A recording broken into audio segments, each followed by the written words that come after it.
समझते हैं कि जब कोई चुनाव आयोग निर्णय लेता है तो ये देखता है कि किन राज्यों में खाली है। एक राज्य की तो बात छोड़ दीजिए, अगर 10 राज्यों में एक सीटें खाली होंगी तो वो उस हिसाब से निर्णय लेगा कि कहाँ पर कब चुनाव होना है। और लगभग 4-5 राज्यों के इस तरह सीट्स होते हैं, उन पे एक साथ चुनाव कराया जाता है।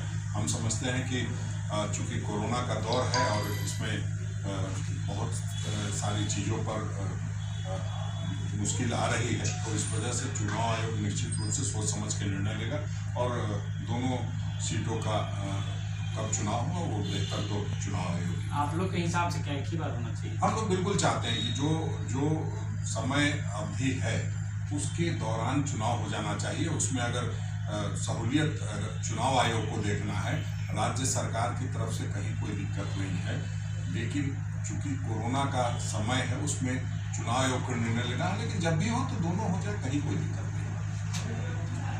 अच्छा, कर रहे हैं कि उनको निर्विरोध होना चाहिए था, तो आप लोग चुनाव करा रहे हैं। नहीं, देखिए, अगर उनको ऐसा लगता है भारतीय जनता पार्टी को गुरु जी के प्रति आदर है और सम्मान है, तो निश्चित रूप से उनको दीपक प्रकाश जी को बैठा लेना चाहिए। क्योंकि जब भी कोई चुनाव होता है 2 सीटों का चुनाव है, और 2 सीटों, जब आप लोकसभा चुनाव लड़ रहे थे तब आपको आदर नहीं दिखाई दे रहा था उनका।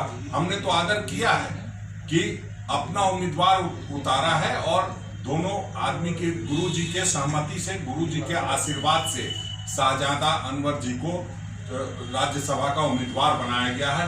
गुरु जी की सहमति है, आदरणीय हेमंत सोरेन जी की सहमति है।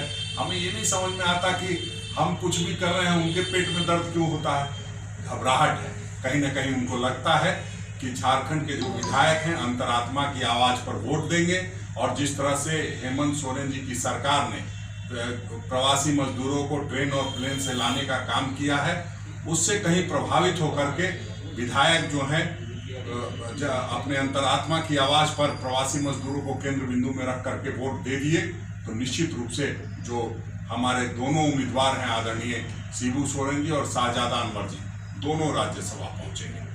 तो बंधु तिर्की और प्रदीप यादव पर चुनाव आयोग का जो फैसला है उस पर क्या कहेंगे? देखिए, चुनाव आयोग को हमें लगता है कि पूरी बात की जानकारी नहीं है।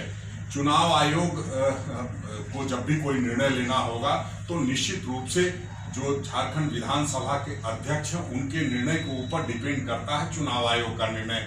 जो वो सूची उपलब्ध कराएंगे उस सूची के अनुसार चुनाव आयोग को सूची जारी करनी चाहिए, क्योंकि ये विधानसभा का मसला है और इस पर विधानसभा के अध्यक्ष का बिल्कुल विशेषाधिकार है। अभी वहां सुनवाई शुरू नहीं हुई है। ऐसे में बाबूलाल मरांडी जी को भाजपा का विधायक बता देना समझ से परे है। हम लोग कानूनी सलाह ले रहे हैं, निश्चित रूप से समय आने पर सारी बातें स्पष्ट हो जाएंगी।